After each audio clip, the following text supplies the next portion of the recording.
Vamos lá, então. Hoje é o dia 27 de janeiro de 2022 e esse é o primeiro colóquio júnior do ano letivo que está começando agora. Hoje quem vai apresentar é o nosso querido Bruninho, mais conhecido como Bruno Leão, Souza Leão, tá aí. E esse colóquio hoje é um pouquinho internacional, porque agora Bruno está no Canadá, né?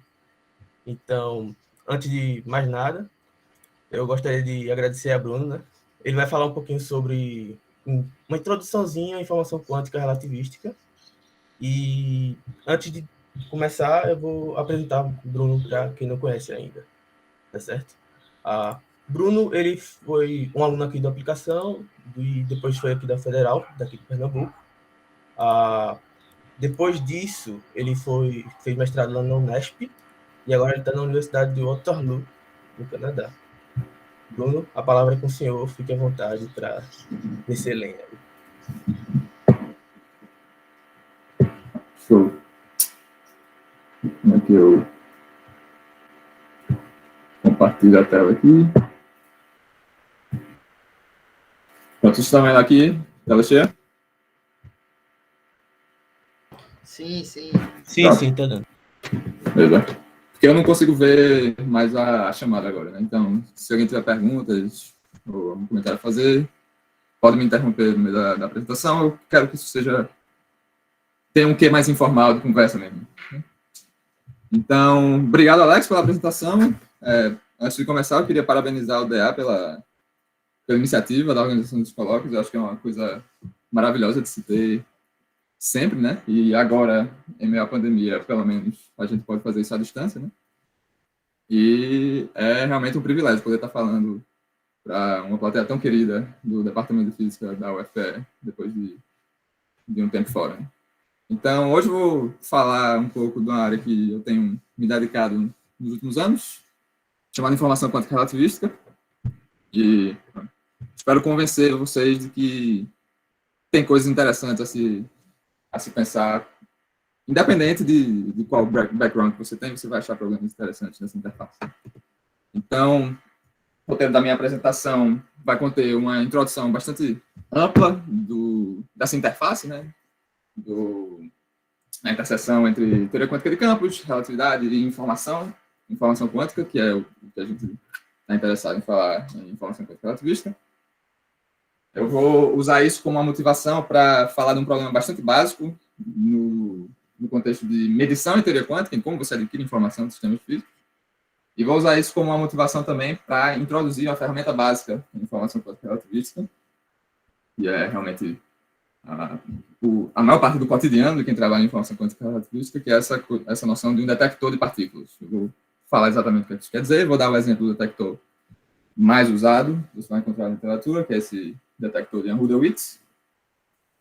E depois eu vou citar alguns exemplos de aplicações desses conceitos, né? Os exemplos mais elementares são esses que estão listados aí. E eu vou concluir com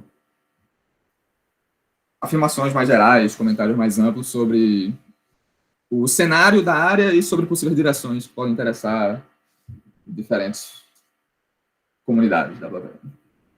Então, bom, a história começa com esse cenário geral de que hoje a física teórica ela está baseada em dois grandes pilares, né?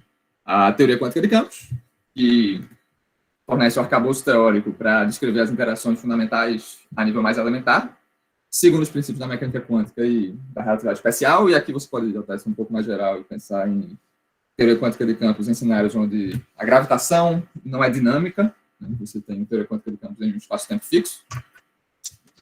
É nesse sentido que eu estou falando aqui em princípios da mecânica quântica com relatividade, em teoria quântica de campos. E o segundo pilar é a relatividade geral, que é a teoria que descreve a dinâmica do espaço-tempo e o efeito da dinâmica do espaço-tempo como sendo responsável pela força gravitacional. A força gravitacional, então, é vista como um efeito da geometria do espaço-tempo. E ambas as teorias, ou ambos os arcabouços conceituais, são extremamente bem-sucedidos em seus limites de aplicabilidade, mas é possível dizer, é seguro dizer que Hoje, um dos grandes problemas em física teórica fundamental é construir um arcabouço coerente e consistente que concilie ambos os pilares em cenários onde ambos os efeitos quânticos e gravitacionais são importantes. Né? Isso é dificultado pelo fato de que a gente não tem dados experimentais. Né? A gente não tem acesso a regimes experimentais nos quais efeitos quânticos gravitacionais poderiam se manifestar. Então, o que resta a nós teóricos é explorar as teorias em si, no limite de aplicabilidade entre elas, o que leva a essa interface, né, entre teoria quântica e gravidade. Teoria quântica de campos em espaços curvos, gravitação semiclássica e tudo mais.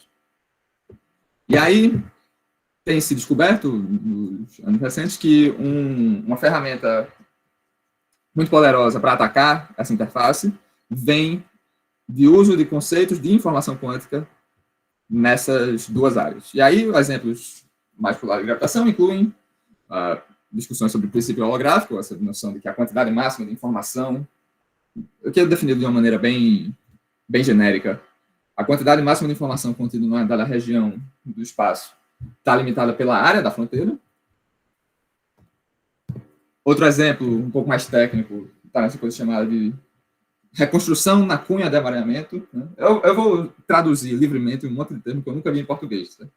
Então, vai vir acompanhado do termo original aqui, Entanglement-Wise Reconstruction, que não é o assunto da palestra, mas, enfim, é basicamente uma maneira de você entender a correspondência ADS-CFT, que é um exemplo particularmente concreto que realiza o princípio holográfico como um código de correção quântica de erro, né, que é um conceito de informação e computação quântica, relacionado a como você produziria um hardware que seria capaz de construir um computador quântico resistente a pequenas perturbações.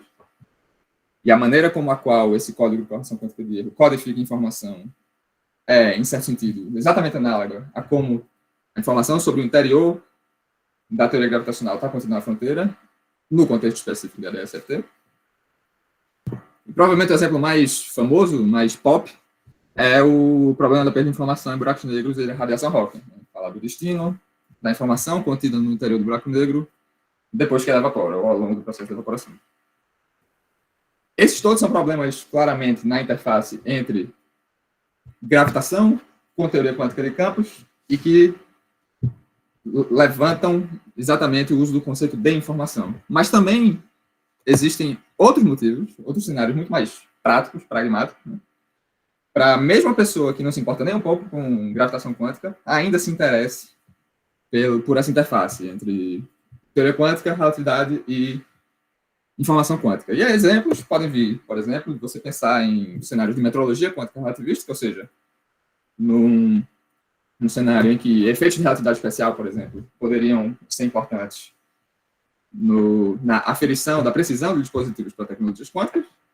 E um exemplo disso, em particular, seria, por exemplo, no caso de comunicação e criptografia quântica, no contexto de protocolos que explorariam sistemas de escala global, baseados, por exemplo, em comunicações via satélite. Aqui a intuição é que, pelo mesmo motivo que o GPS precisa de correções advindas de relatividade especial e relatividade geral para ser preciso o suficiente para ser útil, caso haja um momento onde a gente tenha tecnologia suficiente para utilizar protocolos de comunicação de criptografia quântica, por via de satélites, esses efeitos também seriam transportados, a princípio, para esses protocolos de informação quântica. E aí, você também teria que pensar nisso. Então, eu acho que eu dei uma motivação ampla o suficiente para introduzir agora a área que é o título desse colóquio. Informação quântica relativística é... Opa!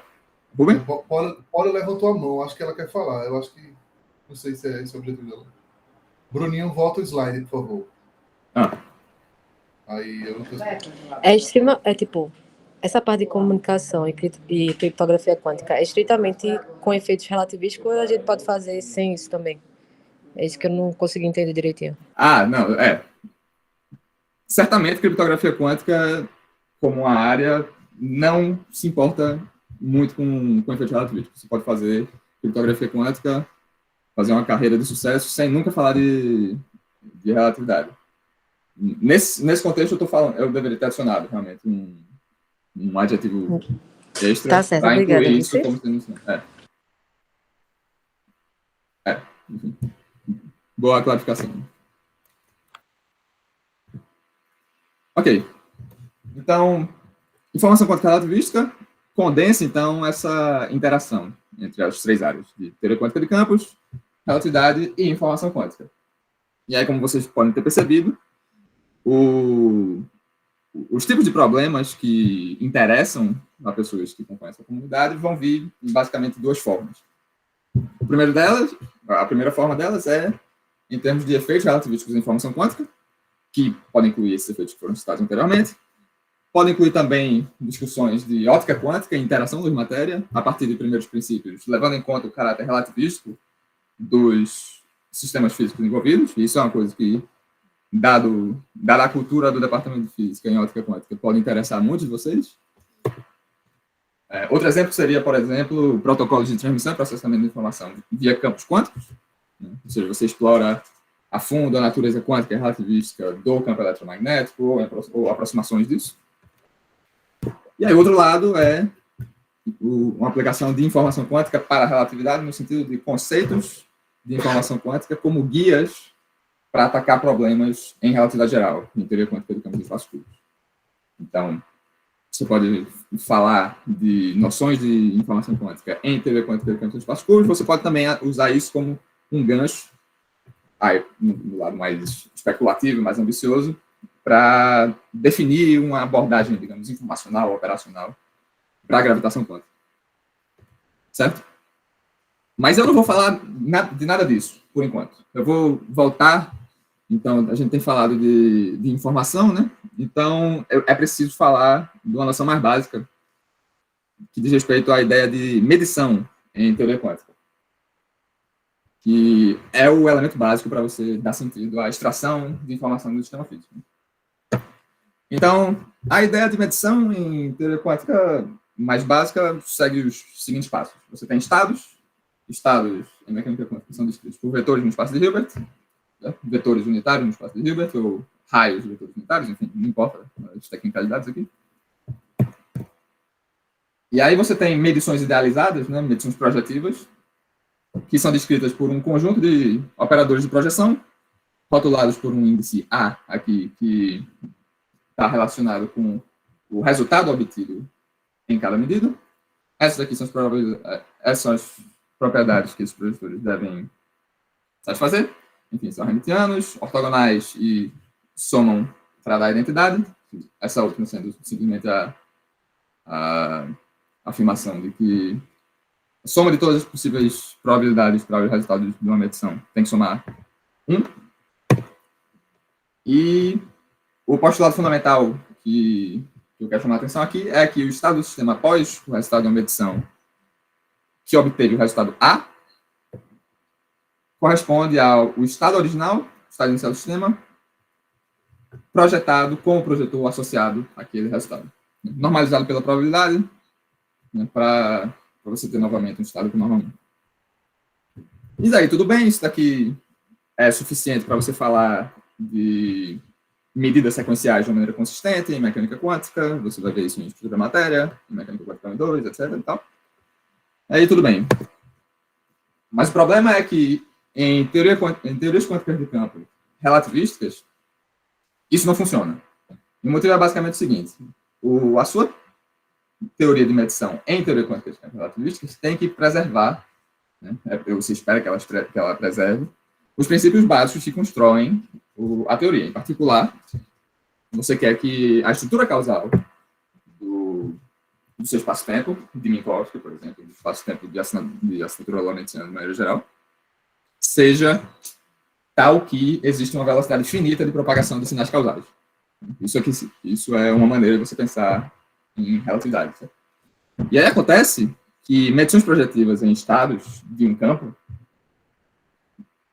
de maneira geral, são irreconciliáveis com a estrutura causal relativística. É a maneira mais fácil de você observar isso é um cenário super simples, como esse daqui, que você pode imaginar 2 observadores que têm acesso a regiões no espaço-tempo OC e OB, que estão causalmente desconexas aqui.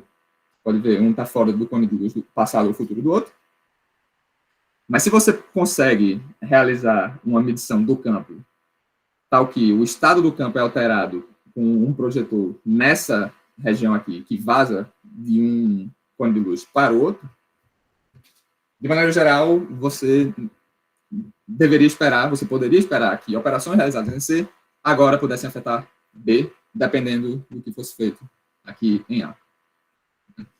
E aí, então, isso é um problema.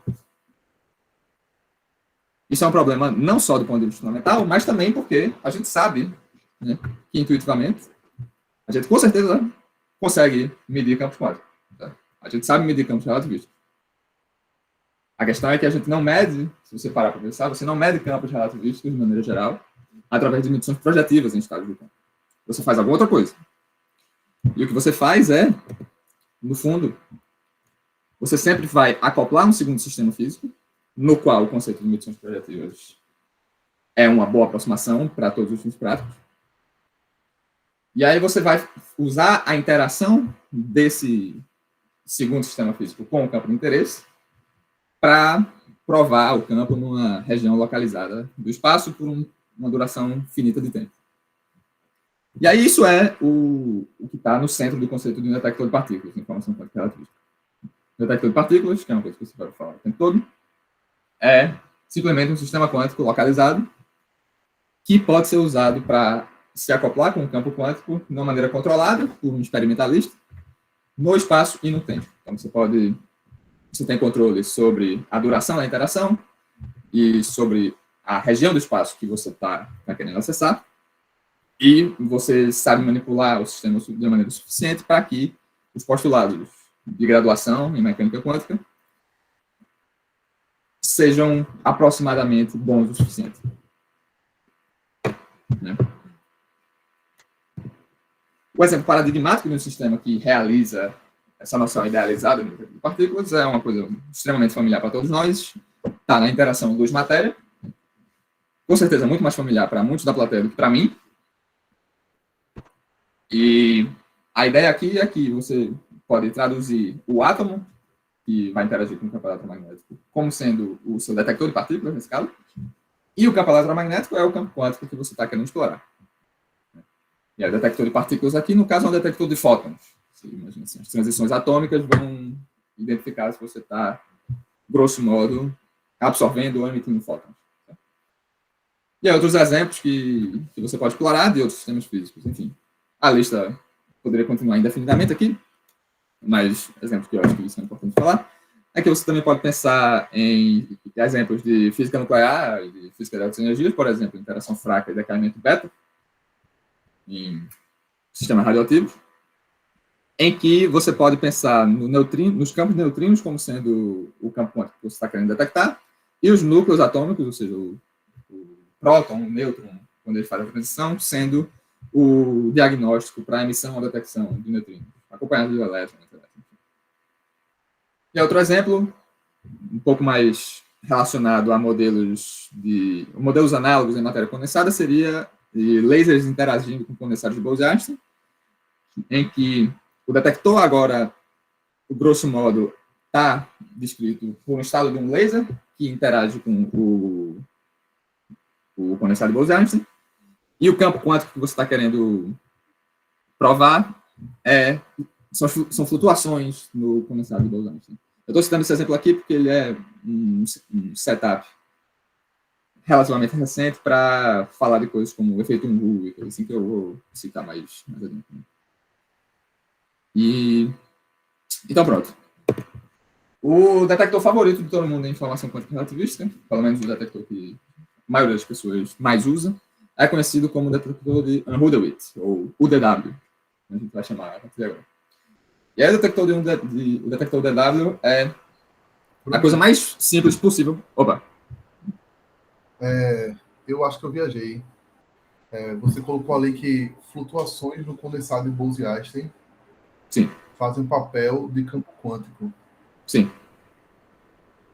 Flutuações em que sentido? No sentido que você pode ter digamos, um valor médio para o campo, digamos, a densidade do condensado, e Certo. você pode falar de flutuações em torno desse ponto médio, e aí, em uma dada aproximação, isso vai ser descrito por uma teoria de campos relativista, com a velocidade da luz efetiva e tudo mais. E aí você pode tratar Entendi. isso como... Entendi. exatamente análogo a como você trata flutuações num sólido, como fônons que você pode quantizar e tudo mais. É uma coisa... Entendi. Certo? Entendi. Forma média. Beleza. Valeu. Pronto, aí um detector de Ehud-Witt, o modelo de Ehud-Witt é a coisa mais simples, mais básica que você pode fazer em informação quântica relativista. Você vai pegar os ingredientes como sendo um espaço-tempo, né, no caso aqui se você quer ser pedante, uma métrica, uma variedade diferencial munida de uma métrica. No caso mais simples, você pode pensar simplesmente em espaço-tempo plano de Minkowski, com uma métrica plana, aqui, escrita em coordenadas inerciais. Você vai pegar o campo quântico mais simples que existe, que é o campo quântico escalar livre. E aqui, eu vou escrever tudo na figura de interação, então os operadores vão evoluir segundo seus Hamiltonianos livres. E está aqui a Hamiltoniana livre de um campo escalar quântico.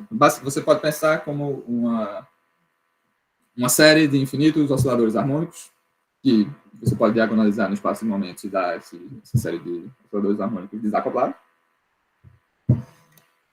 E você vai pegar esse sistema e acoplar com o sistema quântico mais simples que existe, né?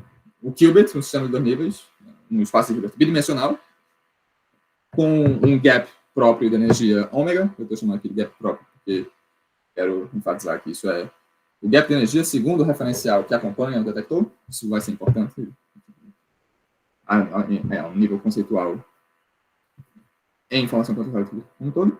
E aí, o Hamiltoniano livre do detector é simplesmente o análogo a esse Hamiltoniano livre, só que para um sistema de 2 níveis, com um gap ômega aqui, sigma mais sigma menos sendo os operadores de criação e aniquilação do sistema de 2 níveis. E aí a interação entre os dois vai ser também a coisa mais simples que você pode imaginar. Você vai simplesmente acoplar linearmente os dois ao longo de uma trajetória fixa no espaço-tempo, denotado aqui por Z e tal. Tal é o tempo próprio do detector. Mi, e aí aqui os termos que aparecem são mi de tal, é esse operador de monopólio do detector.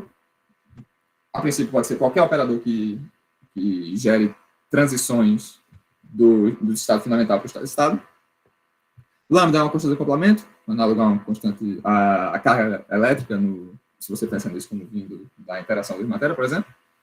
E Key de tal é só uma função que eu posso adicionar, um parâmetro extra, que descreve uma função de ativação, como a gente chama, uma switching function, que descreve a possibilidade de eu poder controlar a intensidade do acoplamento ao longo do tempo. Eu posso imaginar um cenário que eu ligo e desligo a interação, ou eu ligo e desligo um campo, e isso está efetivamente descrito por uma função de ativação. Você pode também ser um pouquinho mais geral e pensar num detector com tamanho finito, ao invés de ser um detector pontual que acopla com o campo num dado ponto do espaço-tempo para cada valor de tempo próprio. Você tem agora um detector que acopla com uma pequena região, um pequeno volume, uma extensão finita. E aí é simples você generalizar um pouco mais essa interação. Para a interação que, ao invés de acoplar com um campo num ponto fixo, ele acopla com um detector, com um observável do campo que tem uma pequena extensão espacial, onde agora eu introduzo esse parâmetro f, que eu estou chamando aqui de um perfil espacial, ou smearing function. Basicamente diz qual é o tamanho do detector, qual é a região na qual ele acopla com o campo. Tá. Você pode motivar esse modelo de diversas formas. Um exemplo que é razoavelmente comum de se citar é que isso pode ser visto como uma versão simplificada de óptica quântica da interação da matéria entre átomos e luz, na qual você começa com, por exemplo, uma interação de dipolo entre átomos e o campo eletromagnético, e você reduz a análise a uma transição específica entre dois níveis da estrutura interna do átomo, isso reduz o sistema, essencialmente, ao detector para o sistema de dois níveis, e você pode dizer que você está interessado em transições que não envolvem troca de momento angular, então, grosso modo, você pode substituir o campo eletromagnético por um campo escalar. Ok. Agora, algumas pequenas sutilezas para falar do modelo. Bruninho, Opa. volta aí um pouquinho. Tu definiu esse Mi, esse operador Mi, como você disse que ele gerava as transições no teu sistema de dois níveis, é isso? Isso. Certo, mas você está dizendo que o sistema de dois níveis é só uma parte do detector, ou o detector é alguma outra coisa, o sistema de dois níveis é outra, ou o quê? Para mim, o detector é sinônimo do sistema de dois níveis. Ou melhor dizendo, o sistema de dois níveis é o que eu estou usando como detector. Certo. No caso, você avalia uma detecção como, por exemplo, uma transição. Exato. Certo. E, então, por que tu chamou de operador de monopólio do detector, dado que você mesmo falou de que um sistema de dois níveis mais prático é exatamente um átomo, né, cujas transições são, no geral, transições de dipolo, né? Assim, você pode dizer que, enfim, monopolo versus dipolo não faz exatamente diferença. Eu chamei só de monopolo porque é a maneira como geralmente se refere na literatura, né? A princípio, você pode... Você coloca, então, de uma maneira mais geral, esse monopólio. Tá, de maneira geral, isso daqui vai vir de... Você pode motivar uma estrutura para isso que eu estou chamando aqui de operador de monopólio como sendo advinda da estrutura das funções de onda, do estado excitado e fundamental, na da transição atômica e tudo mais. Que aí, em certo sentido, você poderia dizer que é uma interação de dipolo, né? Só que no nível de um sistema de dois níveis, de um qubit em específico, parece um pouco esquisito você falar de um dipolo, assim, não sei, se você quiser... Níveis geral, né? Eu concordo. Eu concordo. Tudo bem. Enfim, isso aí é mais cosmético que... Tá bom. Bruninho. Dale, Marcos. Alô, Bruno. Então, aí eu ia perguntar uma coisa também, eu acho que tem a ver com isso. Então, tipo, o seu sistema de dois níveis, ele meio que, assim, pensando no campo como uma onda, né? Então, ele meio que só, ele detecta se a onda é uma crista ou um vale, por exemplo. Eu tô vendo aqui. Tipo, pensando na forma mais simples possível. Um campo unidimensional. Sim. Tá uma solução dilatória lá, sei lá, 100% real. O seu sistema de níveis, ele vai detectar o quê? Certo. O que Isso quando é que o meu equipamento lá vai aparecer uma luzinha verde e uma luzinha vermelha, vamos supor. Aí, o que é que significa a luzinha verde? Então, do ponto de vista pragmático, a maneira que você pode contar a história é justamente que o detector, no caso do meu sistema de níveis aqui, está acoplando com a amplitude do campo, certo? Então, grosso modo, ele deve ser capaz de informar sobre as flutuações no campo. E aí, a luzinha verde, a luzinha vermelha ligando e apagando, tem a ver com o detector exibindo uma transição do estado fundamental para o estado de estado, ou o contrário disso. No exemplo particular que a gente está falando aqui, isso fica um pouco complicado, porque o sistema é tão simples que é difícil você pensar exatamente em que observável do detector está medindo exatamente qual observável do campo. Mas, conceitualmente, é isso que está acontecendo. Você pode imaginar que você vai ter transições entre o estado fundamental e o estado de estado, vai haver alguma fase relativa entre os dois, e isso vai estar associado com o estado do campo, de alguma maneira. Que eu vou deixar um pouco mais precisa conforme a gente vai seguindo, mas acho que o importante aqui é essa intuição. Faz sentido isso? Entendi. Tipo, ok, tá, uma quantidade o sistema está detectando uma quantidade que a gente não sabe ainda, assim, a priori, do campo. Vai depender de isso, assim, se você quiser ser formal, tem como você tornar essa intuição um pouco mais precisa e mapear observáveis do detector com observáveis do campo. Você pergunta, por exemplo, o que exatamente eu tenho que observar no detector para inferir essa propriedade do campo. Por exemplo, um exemplo super fácil de falar é, enfim, medir amplitudes de um campo quântico é uma coisa que, ao nível técnico, é um pouco esquisita, porque enfim, o campo quântico não está definido como um valor fixo de φ para cada ponto do tempo, você tem flutuações inerentes e tal, mas você pode falar, por exemplo, de medir a função de correlação entre dois pontos, usando detectores. Isso é uma coisa que é possível de você fazer. E aí, ao invés de você medir, enfim, você não vai medir cristas e vales no sentido de como se você tivesse uma boia numa piscina que está medindo a altura da água, mas você pode ter uma noção das correlações entre as flutuações entre os dois pontos, usando a resposta do detector. Isso é um exemplo. Entendi. Massa, valeu. Ok. Aí tem algumas sutilezas do modelo.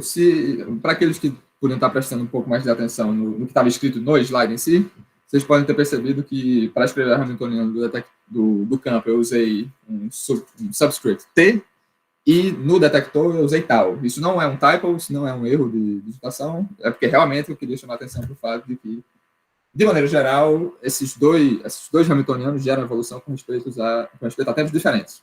A gente está em relatividade. Se você tem movimento relativo, o tempo corre de maneiras diferentes para diferentes observadores.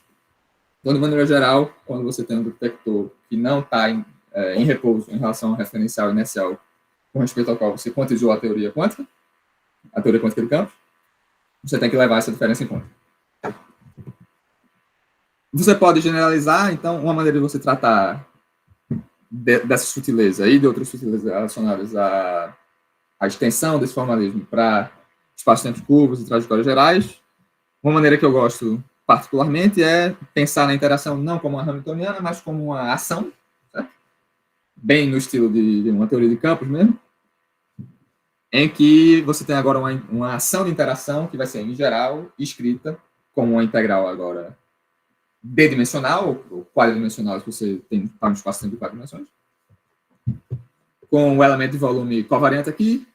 Você ainda tem o operador de monopolo, que a gente estava falando do sistema de níveis, e o campo ao longo da trajetória. E agora essa função lambda aqui é a generalização daquela função de smearing com o switching, que eu tinha falado antes. Ela descreve algo como o perfil espaço-temporal do detector. E aí, para ser compatível com aquela intuição que a gente tinha antes, isso deve estar fortemente centrado em torno de uma trajetória fixa no espaço-tempo. Isso se reduz ao caso anterior, se você está em espaço-tempos planos, e você imagina que essa função, esse perfil espaço-temporal, fatora em uma função de switching, uma função de smearing, no referencial próprio do detector.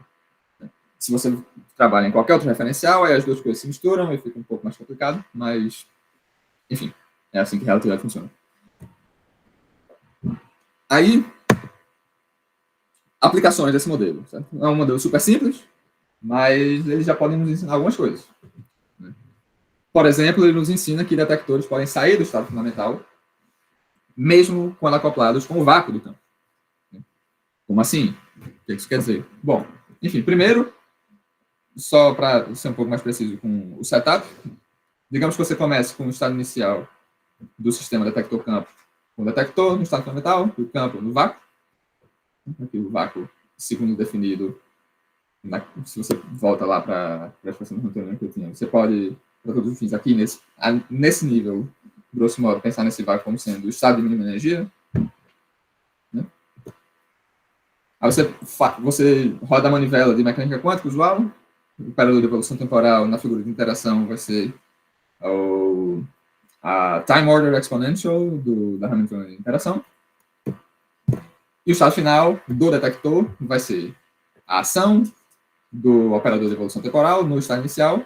E aqui, como eu estou olhando sobre o detector, eu vou tomar um traço parcial sobre o campo. Certo? Isso daqui é... Isso aqui tudo bem? Faz tudo sentido? Aí agora o fato é, você pode olhar para a probabilidade de excitação em ordem mais baixa em teoria de perturbação do detector. Que significa que você vai olhar para essencialmente, o elemento de matriz no estado excitado do estado final do detector.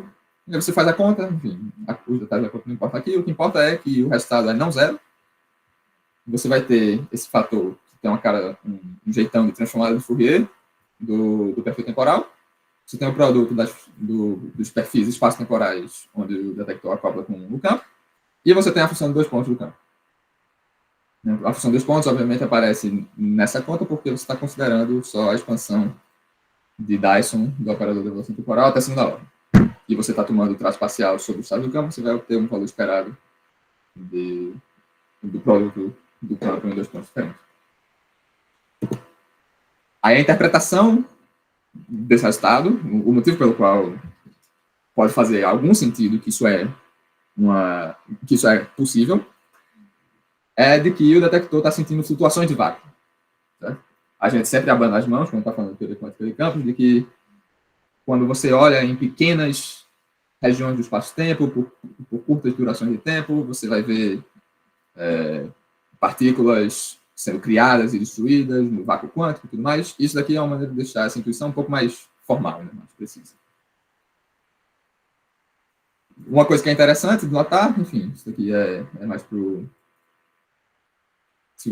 pessoal de óptica quântica, é que esse termo que aparece aqui, que dá a probabilidade de excitação de vácuo, né, em mais baixa ordem de teoria de perturbação, ele não aparece, ele não existe, se você toma a aproximação de onda girante, ou Rotating Wave Approximation, que é uma coisa rotineira em óptica quântica.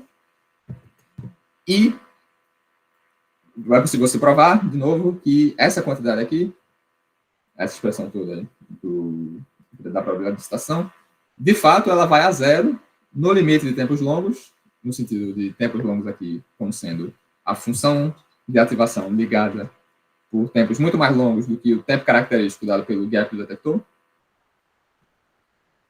E aí o fato é que essa probabilidade de excitação cai a zero no caso de detectores inerciais em Minkowski ligados por tempo infinito ao campo.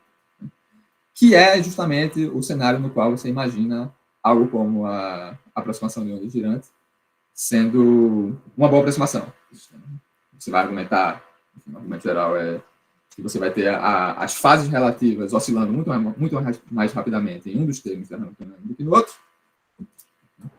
Se você espera por um tempo suficiente, você pode imaginar que isso vai interferir destrutivamente.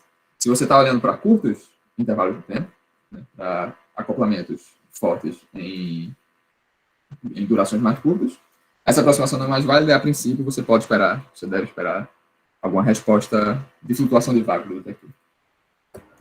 Bruninho. E, ainda assim, só finalizando esse ponto, mas mesmo isso sendo válido para detectores inerciais em Minkowski para tempos longos, esse termo que é justamente excluído pela aproximação de onda girante é crucial para você obter comportamentos não triviais em casos mais gerais, em espaços curvos e em trajetórias não inerciais, que é o que eu vou falar logo em seguida. Alguém tem uma pergunta? Eu tinha, mano. Eu não sei se isso é muito... Acho que eu perdi essa aula, faltei. Mas o que é a aproximação de onda girante? Tá, a aproximação de onda girante é o seguinte, vamos lá. Deixa eu ver se dá para fazer isso. Vamos lá. Tá olhando essa Hamiltoniana aqui? Sim.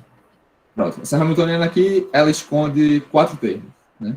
Esse operador de monopolo tem sigma mais, sigma menos. Sim.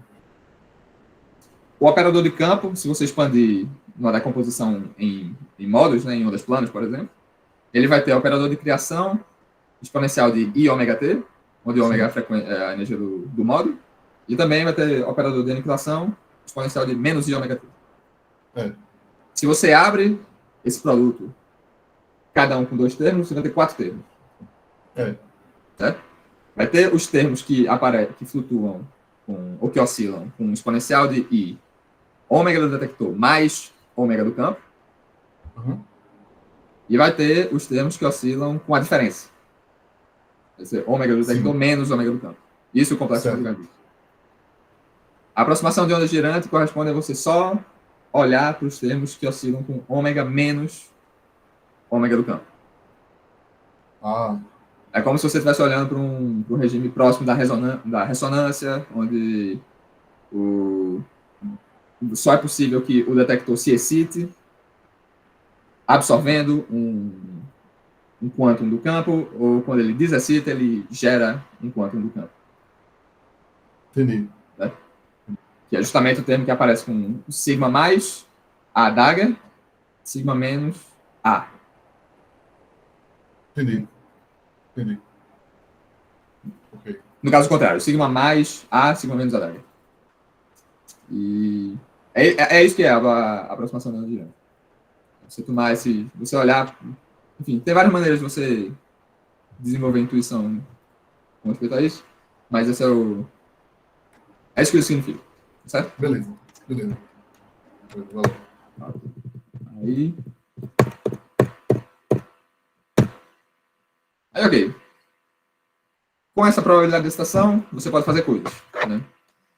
Ela tem aplicações não triviais, não só para falar desse exemplo básico de flutuações de vácuo, mas ela também tem consequências mais fundamentais.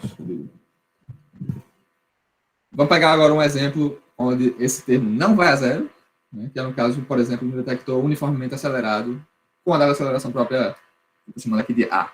Né? Essa aqui é a trajetória parametrizada por tempo próprio de um detector uniformemente acelerado em um espaço-tempo plano. Os detalhes da trajetória não importam muito, só importa você saber que isso é uma trajetória acelerada.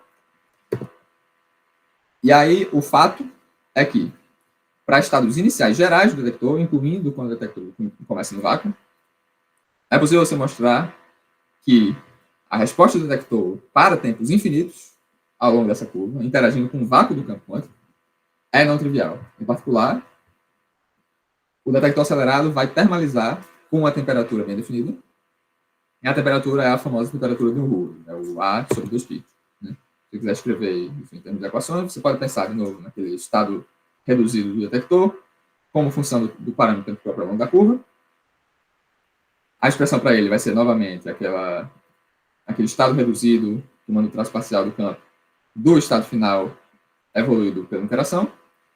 E aí é possível você mostrar que esse estado vai convergir para um estado térmico do detector com o parâmetro beta, né, o inverso da temperatura, sendo exatamente 2π sobre A, que dá equivalente a mesma coisa, de uma temperatura igual a A sobre 2π.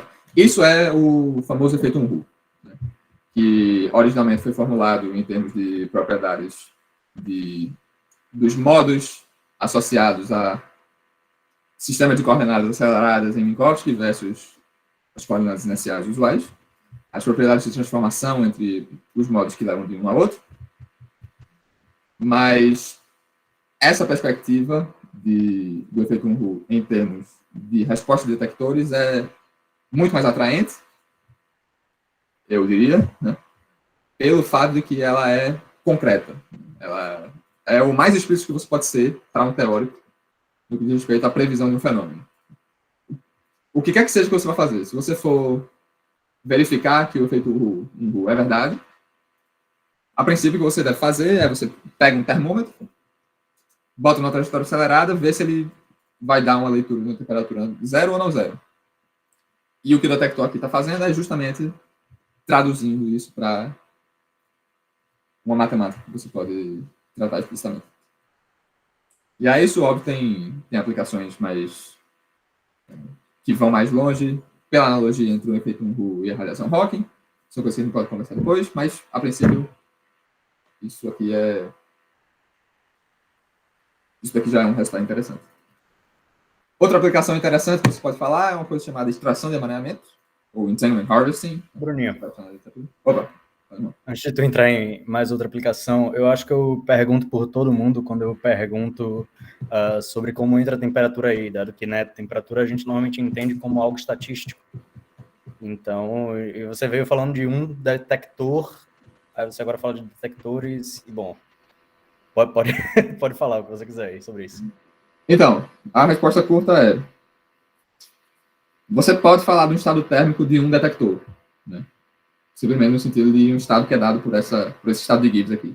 Você tem um sistema quântico em dimensão finita, esse estado aqui é normalizável, né, exponencial de menos beta-h para Hamiltoniano livre do detector, é um estado térmico. E aí, se você imagina que você tem um detector que está termalizando, está convergindo para um estado com temperatura A sobre 2π, isso tem que ser porque ele está acoplado com um banho térmico. Né? Se você acopla um sistema com um sistema de uma quantidade de graus de liberdade muito maior, e esse primeiro sistema de prova que você está colocando termaliza, você infere que o sistema com o qual ele está acoplando também exibe essa mesma temperatura. Então, essa é uma maneira de dar sentido à temperatura de um sistema de 2 níveis. Né? Mesmo você não tendo nenhuma noção de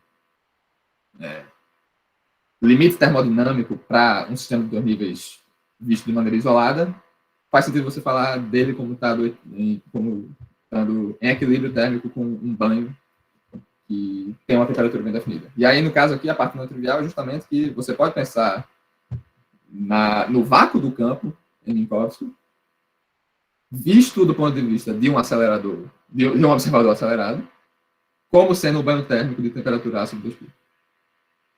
Essa é outra maneira de enunciar o efeito nulo. Isso responde a tua pergunta? Isso responde para mim, eu não sei quanto responde para outras pessoas, mas eu espero. Mas o que eu acho que pode tentar fechar essa pergunta, para mim, inclusive, é sobre esse fator de Boltzmann aí sobre Z, blá blá blá. Isso daí você está querendo dizer de que um detector está num estado térmico, no sentido de que as probabilidades de detecção de alguma coisa respeitam essa distribuição de Boltzmann, no caso? Sim, é exatamente isso. Tá. Exatamente isso. Tá. Eu acho que aí você completo. Então, tem como você argumentar de várias formas. Uma maneira delas, de você verificar isso, é justamente isso que tu acabou de falar. Então, você pode se perguntar, por exemplo, qual é a fração da população do estado a estado dividido pela população do estado fundamental do detector, e aí você vai identificar que essa fração está justamente dada pela regra do equilíbrio do detail balance, com o fator de Boltzmann exponencial de menos beta ômega sendo gap. E, de maneira geral, todos os observáveis do detector vão ter valores esperados dados pela expectativa de um estado térmico. No fundo, é isso que significa o estado do detector ir para um estado térmico, é que todo observável que você pode inferir, a partir da observação do detector, vai ter seus valores esperados dados de maneira compatível com a expectativa do estado térmico. Então, esse é um jeito mais... espero que isso ajude. Perfeito. Valeu. Ok. Eu falei até agora de sistemas de um detector. Né? Você pode ser um pouquinho mais geral e agora pensar em 2 detectores. Né? Então, agora você tem um cenário com um magnetodetector. A interação é muito simples de escrever em termos daquela ação de interação que eu escrevi nos slides mais cedo. Simplesmente o que muda é que agora você vai ter 2 termos da interação de ação, cada um deles descrevendo o acoplamento de um dos detectores com o campo em torno da sua trajetória, da sua linha.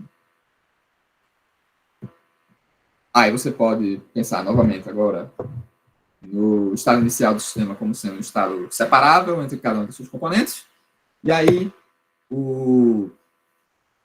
a afirmação, que eu não vou desenvolver a fundo aqui, porque eu quero só trazer a big picture da coisa, é que o fato é que o estado final após a interação, você escreve novamente a evolução gerada pela Hamiltoniana interação, tomando espaço espacial sobre o campo, e olhando agora para o estado dos 2 detectores, A e B. Esse estado pode estar emaranhado, no sentido de poder exibir correlações quânticas mais fortes do que qualquer correlação clássica, mesmo quando não existia a possibilidade dos detectores terem se comunicado. Né? Eu posso implementar isso, por exemplo, pensando que as funções os perfis espaço-temporais, né, as funções de space-time mirroring dos detectores, acoplam em regiões do espaço-tempo que estão separadas, uma separação tipo espaço. Então, é impossível que os detectores tenham adquirido correlações por qualquer troca de sinais causais. E ainda assim, você pode verificar que há regimes nos quais os dois detectores terminam emaranhados. E aí, o motivo pelo qual isso é possível, né, a intuição por trás disso, a interpretação por trás disso, é que o estado de vácuo do campo quântico, ele próprio é emaranhado em separação de espaço. Ou seja, existem correlações presentes no vácuo do campo já, e aí, mesmo você não tendo a possibilidade de enviar sinais de um lado para o outro, você, pelo fato de você acoplar nessas regiões locais que exibem correlações não locais, isso acaba sendo traduzido para uma estatística de correlações não locais também entre os dois detectores. E aí isso leva o nome de Entanglement Harvesting, é uma grande indústria de informação relativista. Eu acho que é interessante também de divulgar. E como é que eu estou de tempo? Ok. Tá ótimo. Então, enfim, eu espero ter conseguido passar a mensagem de que informação quântica relativista é uma área altamente interdisciplinar, que tem aplicações em diversas áreas da física teórica e, potencialmente, também a proximidade maior do que normal para um teórico com aparatos que você pode, a princípio, acessar experimentalmente. E aí eu achava que fazia sentido comentar potenciais ramificações em diferentes cenários, né? Você pode falar uma coisa chamada ótica quântica relativista, que, enfim, você pode pensar como sendo a busca de modelos além dos limites de aplicabilidade das aproximações usuais de óptica quântica, a principal delas sendo, por exemplo, a aproximação de ondas girantes, que a gente comentou brevemente alguns slides atrás. Você pode pensar, de maneira mais geral, como modelos de interação luz-matéria com átomos em regimes relativísticos e tomando cuidado para manter o caráter relativístico de todas as componentes do problema.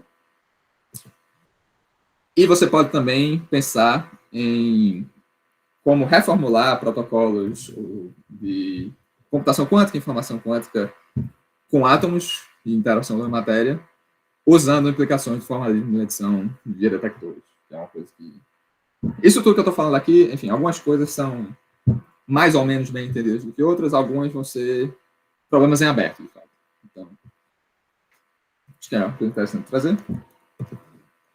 Outra aplicação que aí vai ter um apelo maior, talvez, para o pessoal de fundamentos de mecânica quântica ou coisa assim, é você pensar em detectores como fornecendo a noção de sistemas de referência, né? No sentido de que você pode agora falar de sistemas de referência quânticos, ou Quantum Reference Frames, como é falado na literatura, como substitutos à noção de aparatos de medida que definem as regras para a medição de intervalos espaço-temporais do espaço-tempo. E aí, como você pode pensar em relatividade geral como sendo uma teoria clássica que parte da hipótese de que você tem essa estrutura de réguas e relógios que medem intervalos de tempo e distâncias. Se você promove suas regras e relógios a sistemas quânticos, você pode estar aprendendo alguma coisa sobre uma teoria quântica do espaço-tempo, uma teoria quântica de gravitação. Outros aspectos disso, um pouco mais voltados agora para a teoria quântica de campos em espaço curvo, seria coisas como, não necessariamente teoria quântica de campos em espaço curvo, mas teoria quântica de campos mais geral. Seria você pensar em quão longe você pode ir com esses métodos de extração de emaranhamento, de entanglement harvesting, em teoria quântica de campos. Você pode se perguntar, por exemplo, como leis de área para entropia de emaranhamento no vácuo de um campo quântico podem ser vistas ou detectadas usando esse formalismo de medições via detectores de Houde-Witt ou modelos mais sofisticados deles. E, sendo mais especulativo, você pode se perguntar, por exemplo, sobre aplicações desse formalismo para definições operacionais de holografia, princípio holográfico. Ou seja, como o princípio holográfico pode ser reinterpretado ou formulado de maneira operacional do ponto de vista de detectores. e se isso tem alguma implicação para a DSFT e outros modelos de gravitação quântica. Isso aqui é uma lista extremamente incompleta de coisas que você pode olhar que estão nessa interface do que a gente chama de informação quântica relativística. Está profundamente influenciada pelo meu próprio viés, do que eu tenho tido conhecimento recentemente e do que me interessa no futuro. Então, não vejam isso como uma lista completa, é só para provocar o pensamento o máximo possível. É isso que eu tinha preparado para hoje. Espero que tenha sido útil para vocês. E agora, quero felizmente receber perguntas. Parabéns, Bruninho. Foi muito bom, viu? Todo mundo com palmas do nosso amigo Bruninho. E está aberto o sarau de perguntas aí. Quem quiser fazer pergunta, fale Eu agora. pergunta. Bruninho, uma pergunta. Nada mais. Por exemplo, isso é um negócio novo, né? Essa área é nova, assim. Assim, a raiz da informação quântica relativística, assim, no sentido de definição operacional de medidas e a ideia do detector de Young-DeWitt e tudo mais, é uma ideia razoavelmente antiga, é da década de 70, a primeira proposta pelo próprio Unruh, né? Mas ela só se tornou realmente uma área de pesquisa sólida, com uma comunidade ativa e problemas sendo investigados por muitas pessoas e tudo mais, muito recentemente, depois dos últimos 10 anos, eu diria. Ela tomou esse formato que eu tenho descrito hoje. Entendi. Porque é o seguinte, vamos supor que uma pessoa queira começar a estudar essas coisas aí, assim. Tipo, eu tive contato com alguns artigos da área, que o pessoal me interessou, só que eu não sabia que era da área, aparentemente. Sabia? Não sei definir o que é de cada área da física. Mas, por exemplo, existe livro que dá para servir como referência? Meu orientador está escrevendo um livro nesse exato momento sobre informação quântica relativista. Não, mas tipo, Então a resposta introdução, assim, tipo, uma pessoa que sai da graduação, tem noção de mecânica quântica 1 e 2, teoria quântica, enfim, de introdução para a área de uma forma razoavelmente amigável. Sem então, somente pro artigo.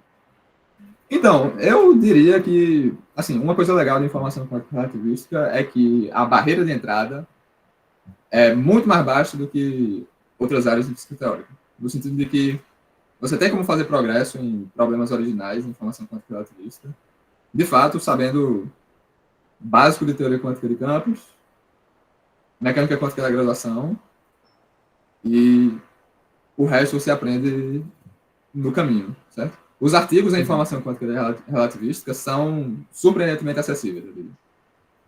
Então,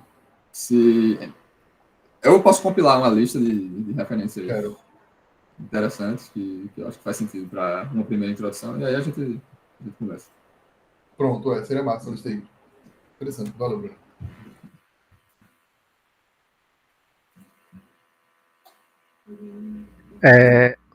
Bruninho? Se tiver alguém com a mão levantada, eu não tô vendo, porque eu tô em tela cheia aqui. Lucas aqui. E aí? Eu vi que tu citou um paper aí do Sorkin, quando tu começou a falar sobre informação relativística. Sim. Eu li rapidamente um paper dele há um tempo atrás, falando que ele fez uns trabalhos de topologia discreta, umas coisas assim. Não sei se tu já leu algo sobre. Aí queria saber se você já viu alguma coisa sobre isso, de topologia discreta e tudo mais, dos trabalhos dele, só que aplicado no caso de informação quântica não relativística também. A resposta curta é não. Eu não faço ideia do que Sorkin fez em topologia discreta. O paper que está sendo citado ali é um paper que também motiva grande parte da abordagem moderna de informação quântica relativista. O título do paper é Impossible Measurements in Quantum Fields. A proposta dele era mostrar que essa maneira intuitiva entre aspas, né? Depende do quanto tempo você estava falando de mecânica quântica para achar isso intuitivo. Mas essa noção básica de medições projetivas em teoria quântica de campos é insustentável, se você quer manter a covariância e a localidade da teoria. No caso de Sorkin, ele estava usando isso naquele paper como um argumento para a abordagem em gravitação quântica, que é própria dele, em termos de conjuntos causais, estrutura causal, e a abordagem de mecânica quântica como uma soma sobre histórias, em que você não tem mais essa figura do instante de tempo estanque, onde você realiza as medições. Tudo que você pode falar em gravitação quântica é sobre a história completa do espaço-tempo e como as diferentes fases interferem. Hoje a gente entende em informação quântica relativística aquele paper como sendo... A gente usa ele de um jeito muito mais modesto, eu diria. Mas... Saquei. Não sei. E a outra coisa que eu ia perguntar é que nessa questão de teoria de medidas em mecânica quântica e tal, tem um problema de saber o que você está medindo no sistema e tudo mais, né? Aí nesse contexto daí, eu não sei se ficaria claro o que é que você estaria medindo, porque tem aquele problema da construção da base e tudo mais quando você está fazendo as medições. Sim, assim, de fato, uma hipótese do setup, que é uma hipótese efetiva, não tem nada de primeiros princípios nesse ponto, é que você parte da suposição de que existe uma base privilegiada sobre a qual você faz as medidas. Nesse caso, essa base pode vir da Hamiltoniana livre do detector, por exemplo. Então, você tem uma noção efetiva, experimental, de um detector que está no estado estável ou no estado fundamental, isso é uma coisa que faz sentido, sem você falar de nada mais. Pelo menos para fins práticos. E aí você usa isso como uma alavanca para você falar de medições de observáveis que acoplam a esse sistema quântico. Então, assim, em certa maneira, você pode ser um pouco cínico e dizer que, então, a informação quântica relativística não diz nada sobre o problema de medição de mecânica quântica. O que, em certo sentido, é verdade. Você supõe que o problema já está resolvido, pelo menos num dado regime, para você, usando isso, explorar novas áreas. Mas o que ela faz, e eu acho que esse é o ponto-chave, o motivo pelo qual isso não é completamente trivial é porque só isso já permite que você dê sentido, pelo menos operacional, a medições em teoria quântica de campo, que é uma coisa que você não podia antes, certo?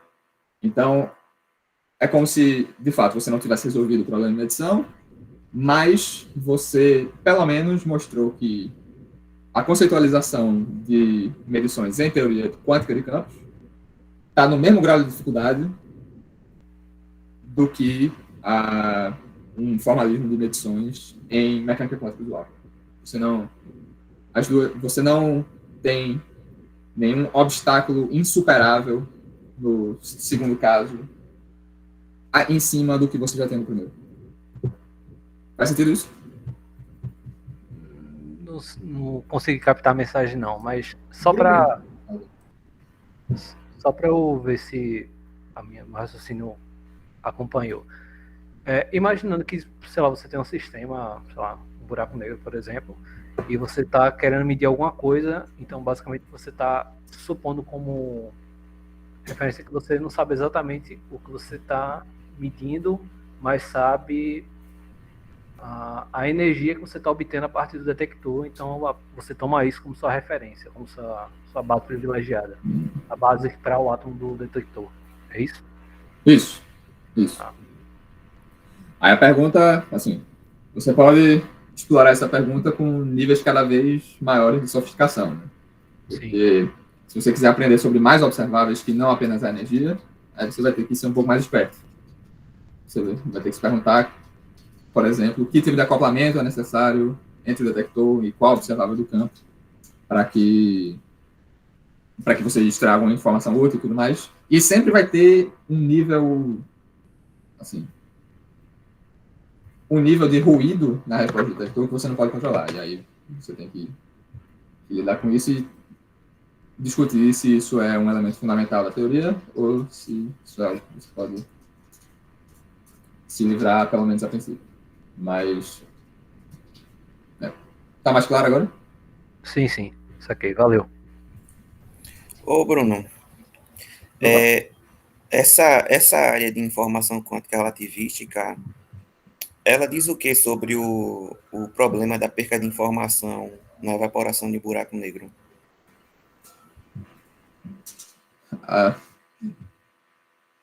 Tem duas respostas que eu posso dar. A resposta mais curta e a mais honesta é nada. Porque o problema do perda de informação envolve... Enfim, no nível das ferramentas que a gente usa rotineiramente em informação quântica relativista, o que a gente pode falar é que a radiação Hawking tem uma definição operacional exatamente análoga ao efeito Unruh, certo? Então, se você toma detectores e acoplam com o vácuo de um campo quântico numa geometria curva descrita por um buraco negro, eles vão entrar em equilíbrio térmico com uma radiação que vai termalizar na temperatura Hawking, em exata analogia com o caso do efeito Unruh, certo? Mas, assim, a pergunta sobre a transferência de informação dada pela radiação Hawking envolve um conjunto de ferramentas muito mais complicadas e muito mais especulativas do que o que a gente atualmente sabe tratar em informação quântica relativista. Isso é uma das coisas que... Enfim, isso seria um dos meus objetivos de médio ou longo prazo, em juntar essas duas comunidades, né, uma galera mais tradicional de gravitação quântica, que está motivada por problemas como o problema de perda de informação e tudo mais, com essa abordagem mais bottom-up de informação quântica relativista. Porque existe, enfim, o entendimento que a gente tem do problema de perda de informação hoje, do ponto de vista de informação quântica, está suficientemente longe da maneira que a gente aborda problemas em informação quântica relativista, que, nesse momento, eu não acho que tem nada útil que eu possa dizer que tem a ver com os formalismos de detectores e tudo mais. Isso não precisa ser verdade para sempre, tá? Mas, por enquanto, é esse o estado. Está muito em aberto ainda, então, esse problema, né? Sim, com certeza. Por isso que a gente precisa de mais teóricos trabalhando em informação quântica relativista. Beleza, valeu. Bruninho, Opa, Juan. eu acho que numa das conversas da gente, tu detalhou exatamente essa ideia de que, no fundo, se você olhar muito de perto, você vai ver medidas projetivas acontecendo, né? Quando você está falando de tudo que você falou hoje. Isso confere, de fato, ou eu que estou me lembrando errado? Tu está se referindo aqui, assim... Estou me referindo ao fato de que, exatamente como você falou, né? Você assume de que aquele problema de medição mais profundo tá resolvido e você vai construindo em cima. E, no caso, você quis dizer um dia, pelo menos eu entendi, de que, no fundo, você chegava até um certo momento em que você não conseguia não assumir mais que a medida era projetiva, então você assumia que tinha uma medida projetiva, mas que tudo que você mede depois do campo não é mais projetivo, né? É exatamente como você descreveu com os detectores. É mais ou menos isso? Isso. É.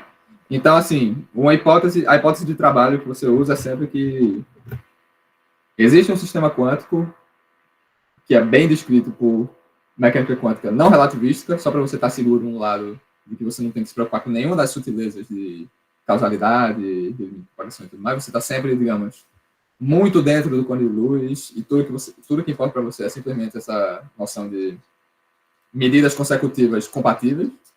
E aí, se você está nesse regime, está seguro de que medições projetivas, e não só medições projetivas, como a Rotating Wave Approximation e tudo mais, se você está bem fundo dentro do cone de luz, essas coisas estão seguras. Né? Então, isso é uma hipótese que, por enquanto, é inevitável. Mas, novamente, como é uma área muito nova, né, a gente tem a ambição de transferir isso para modelos que pelo menos sejam capazes de descrever um pouco melhor como que essa transição acontece, como que você pode partir no cenário mais ambicioso, né, no cenário ideal, como você poderia partir, por exemplo, de um modelo da interação dos matéria entre o átomo e o campo eletromagnético e ver como a formação de estados ligados do átomo em um certo limite, em um dado regime, se traduz nesse sistema quântico não relativístico que dá a possibilidade da gente tratar de medidas projetivas, pelo menos no regime efetivo. Então, a intuição está toda aí. Existe uma possibilidade, existe uma oportunidade de você formalizar isso. Isso é um problema em aberto. Pronto.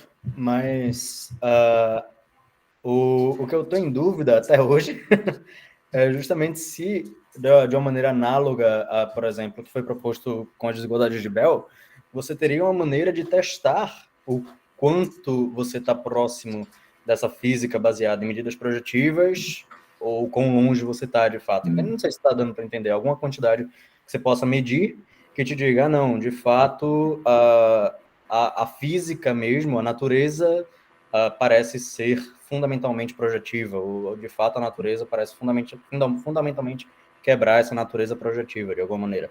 Tem alguma proposição de experimento, ou algum experimento mental, alguma coisa nesse sentido?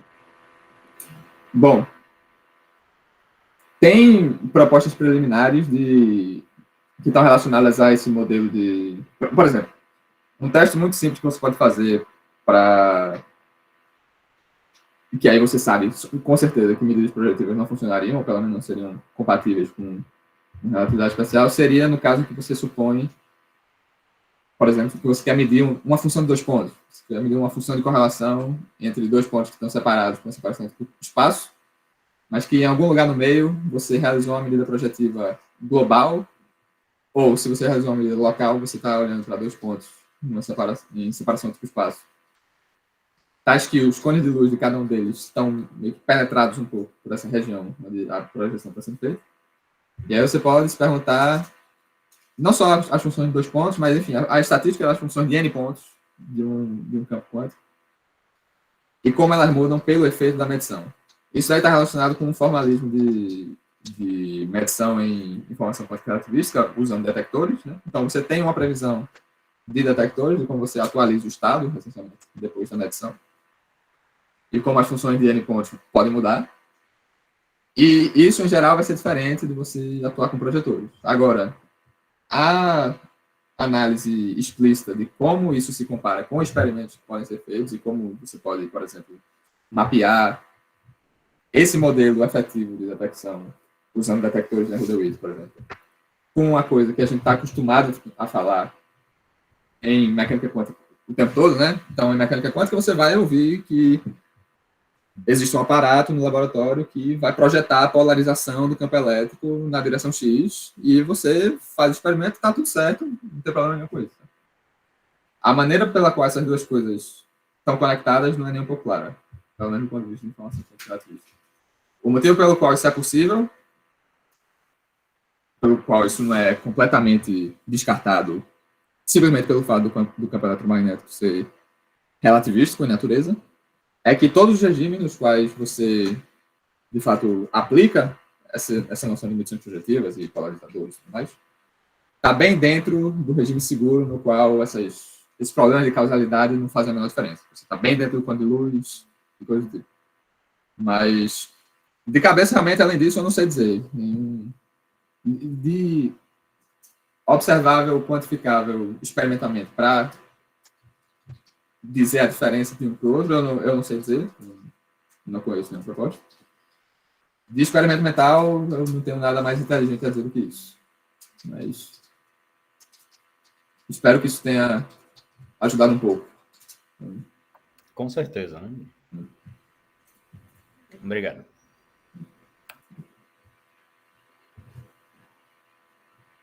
Bem, alguém tem mais alguma pergunta? Se não, então gostaria novamente que todo mundo abrisse seus microfones para poder darmos uma salva de palmas novamente a Bruninho.